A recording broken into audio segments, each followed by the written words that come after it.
Now, you've probably heard something from their new album, Unknown Pleasures, on The Peeler Show, and the reviews have been very, very complimentary, all of which goes to show that perhaps Tony Wilson's criticisms of the record industry are justified because Joy Division's album is on his factory label. When Richard Skinner met Stephen Morris and Ian Curtis from the band, he wondered whether they felt their isolation in Manchester was a help or a hindrance to their careers. In our terms, it has been quite a good thing because we haven't been influenced by what's been going on elsewhere. Really, we were apart from everything and we sort of developed our own particular way in our own environment. At the time when we started in Manchester, there were only 3 or 4 other groups of the new wave type. Yet in London there seemed to be a lot more. I think in Manchester a lot of groups expanded, went their own different ways. One thing that Tony Wilson told us is that you very rarely see any of these A&R men, the talent spotters, around up in this area. That in fact that Manchester's very much left alone to its own devices. No, I don't think they can afford the train fare up here, really. Did you ever want to be signed by a major label?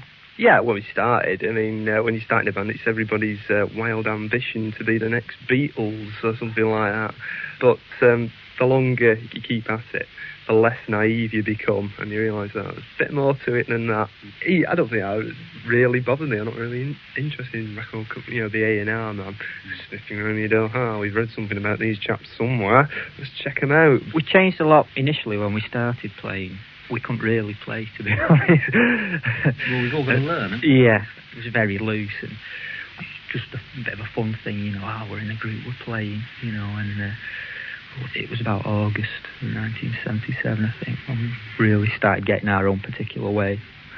You've been described as the next big breakout band out of Manchester, and it's interesting that the other day we had Gary Newman on Rock On, who was sort of pointing to the future of rock, and I've got a quote here from him where he said that machine rock was going to be the next big thing.